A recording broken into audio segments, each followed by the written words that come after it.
Welcome back to Happy, Healthy, and Skeptical. We are your hosts, Christy Palermo, and I'm with Jen Hobson, and we are talking about distractions today. All right, so Jen, what is your biggest distraction, and what are you doing to work through it? So I think this conversation could go in really multiple directions when I think about distraction, because distractions are literally everywhere all day. I mean, even if just talking about our phone, right?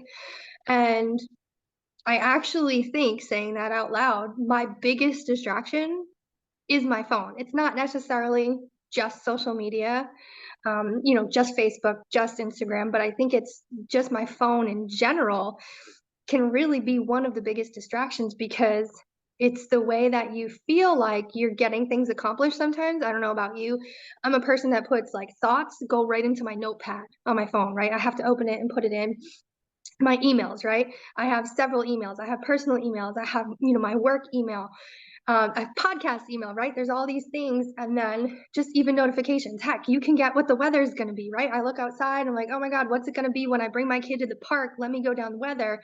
But then I see this other app that I want to check, and I go all the way down this list, and I feel like in one direction, it's definitely my phone. My phone can be the absolute biggest distraction, and I know some people that are listening can also relate to the idea of getting into the mind suck that is scrolling. I feel like scrolling can definitely be, and for this conversation, I by no means am an expert at avoiding distraction. I am much, much, much, much further into my journey with it, but I'm definitely still very into the middle of the journey of figuring out how to not necessarily avoid distraction, but how do I approach distraction and then not let it hinder the things that I said are a top priority? So I think number one would definitely be, letting the phone get in the way of the things that I want to do. And then the second one is shame. And I know that one sounds a little different because I gave you, the first one is something tangible. But I think shame can definitely become a distraction if you're allowing it to drive your mindset. And if you're a lot like me, then you're almost like, oh my God, I'm just not going to do anything today.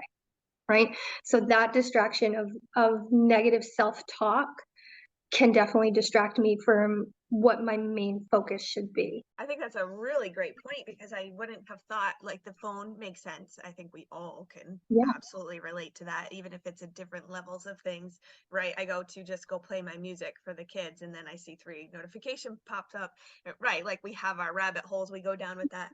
But I think it's really great that you mentioned shame as a distraction itself because that might be something like I never really thought of that as a distraction until you say it.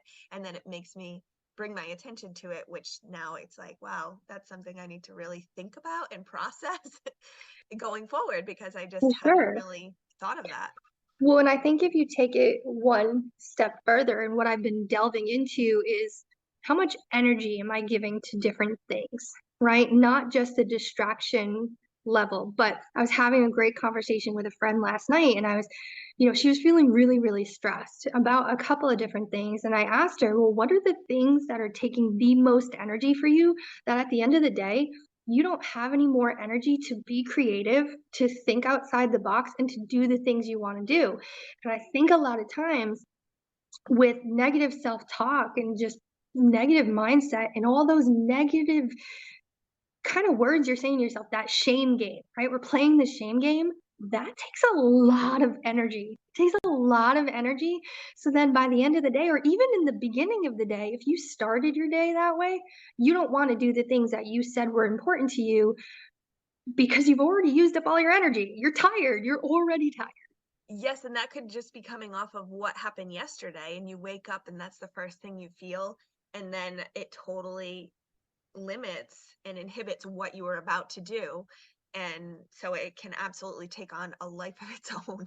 Yeah, it'll definitely morph. And I think you make a good point of it's not just necessarily what you're telling yourself today, but what you told yourself yesterday. And is it that snowball effect? It's the compound effect of all of the negative self-talk, maybe even the last 5 to 7 days.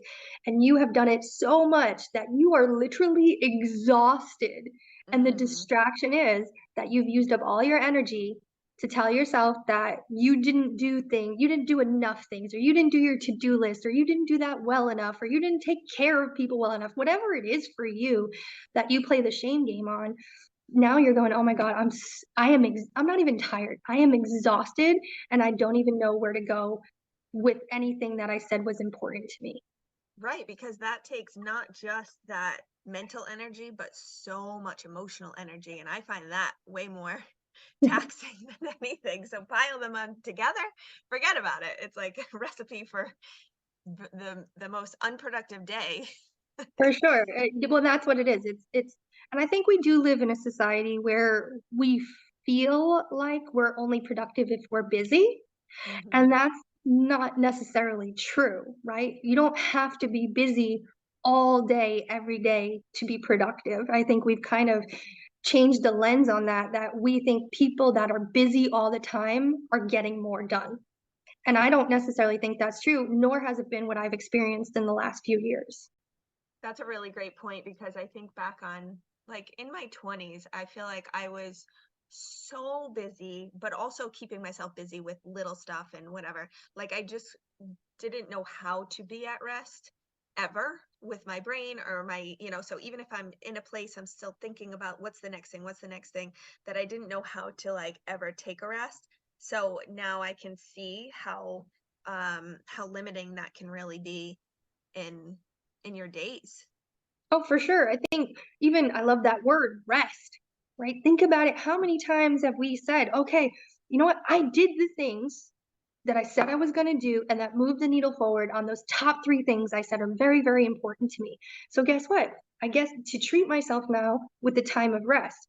But however, now you're resting and you're doing whatever the thing that usually fills your cup. Maybe it's meditating, maybe it's yoga, maybe it's binge watching, whatever it is that fills your cup. However, the whole time you're doing it, you're shaming yourself for not getting up off the couch and doing more. I had a feeling Even that's where you were gonna go with that. right, Yes. even though you did all the things that you said you were going to do. There's so many of us that, again, whether it's stories we've created or we've been told by the people in our lives, is that the idea of, if I'm resting, I'm not being productive. And if I'm not being productive, I'm wasting my time and I'm not contributing to whatever it is, my goals, my family, myself, my health, whatever it is. And now that rest time where you're supposed to be recharging and filling your cup, you're actually draining your battery again. Yes, and I've read this from just recently from she's a psychologist that works with kids. So it helps with a lot of parenting things. And like I've literally had to remind myself when it's time, when my kids want to play and they're up from their nap and I'm done my work, and literally telling myself like this is the most important thing right now. Like is to put my phone away and spend the time. And we literally have to tell ourselves sometimes that whatever that rest looks like I said, it's playing with the kids, or sometimes it is just sitting down and reading a book quietly. For me, I love to do that. And sometimes that guilt comes in and just being like, no, this is just as important in my day. So then flipping it to when I am productive, I have found when I put a timer on and give myself a specific amount of time, I'm way more productive in a smaller amount of time usually than if I gave myself a full hour for whatever task. But if I give myself only 20 to 30 minutes to do said task, I'm way more productive because I know I have a time limit, a shorter time limit on it. So I think that's a good thing to keep in mind too when it comes to productivity.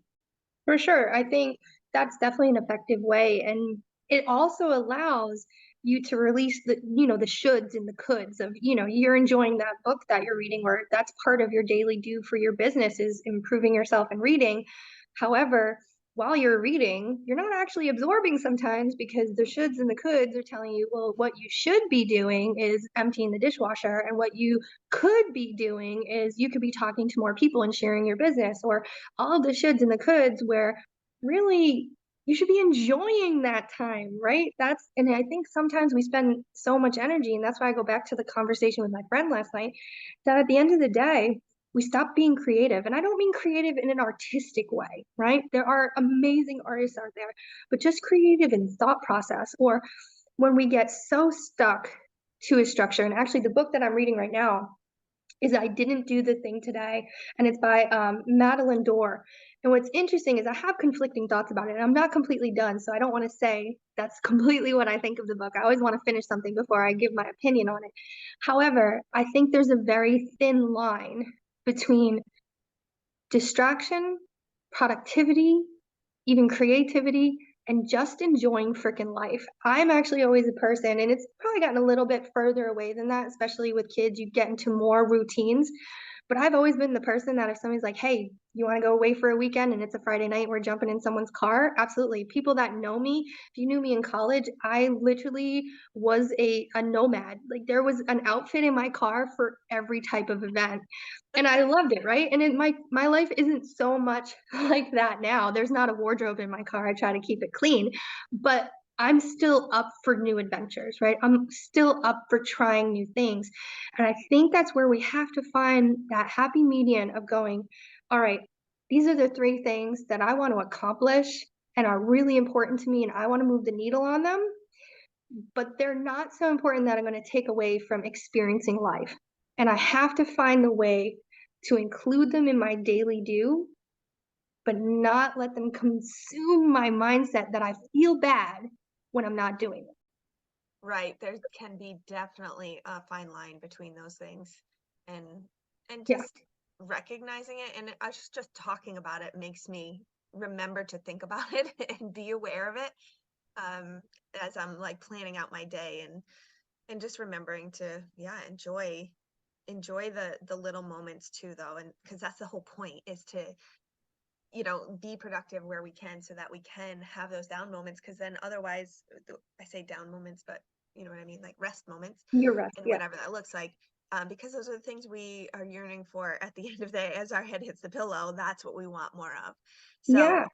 and you had touched upon this for a second there. You mentioned the dishwasher, and I would say that that's actually my biggest distraction. Is I like organization, and I like the house to be a certain way. And if it's not, then I feel like I'm in chaos and I can't quite sit down to do my work or whatever it is. And so I actually enjoy organizing and like doing housework because it feels good afterwards. So I tend to get caught up in I want to get the dishwasher done. I want to fold the clothes. I want to, but no means do I stay on top of it at all. But in my head, that also makes me feel productive because I'm doing things. So I like things a certain way, but I can, where I'm not much of a scroller. I mean, I do at times, of course, but I can very much easily put my phone down.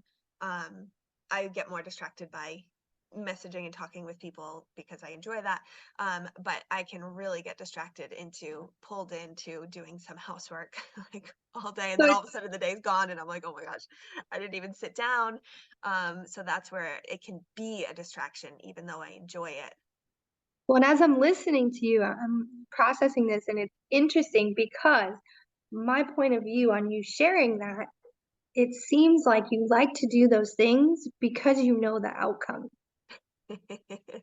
right? There's a lot of things that we do, especially as entrepreneurs, right? We're going to do our daily work, but we don't necessarily know the outcome. Sometimes the outcome is not what we really like, and we're not getting that dopamine hit, right? Of enjoying what we do. There's the nitty gritty part. However, when you're doing the dishes, you know that when your counter is clean, you feel better. When you fold the laundry and everything is organized and pretty, you get that dopamine hit. You feel better. That's a good So point. those are the things that you're drawn to because you, no matter what, you know when you finish doing the thing, you're going to feel better. And sometimes that's where the distraction come in. It's not a distraction because I love cleaning my house. For me, that's not it, guys. Christy, you can come to my house and clean.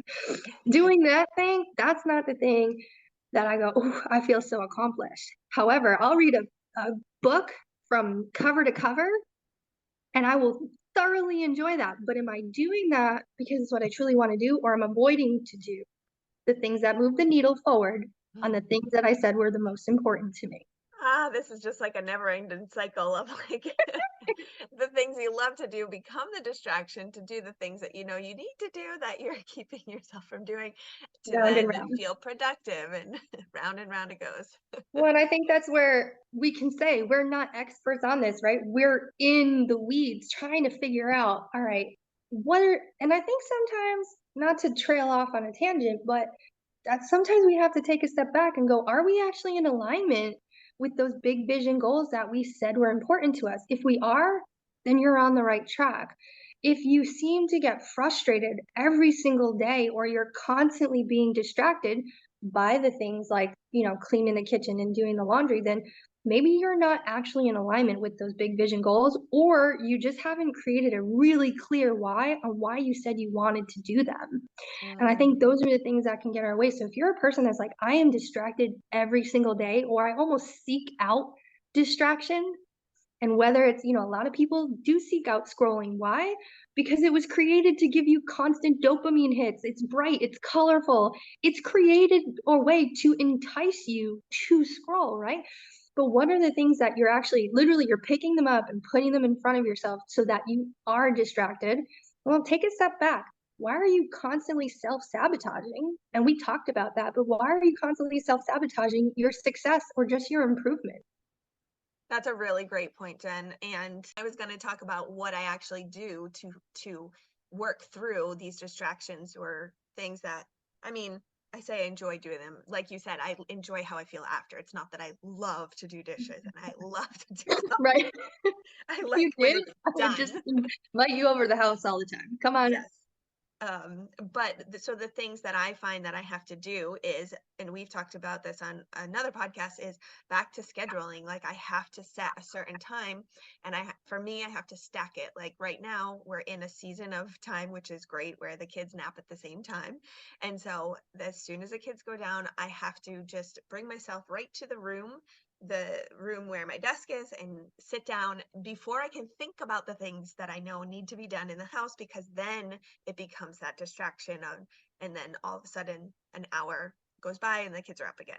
So it's like stacking it to that, knowing my schedule, knowing when I'm going to get it done, and just knowing that I have to leave certain things a certain way until I have time, the correct time to do them later, but sticking to whether it be work time or work out. Like those are two priorities for me, and then also family time. Like those are my three priorities, not in that Yeah, order, but those are my three priorities, and making sure I schedule them has been what's helping me be successful in each of those areas.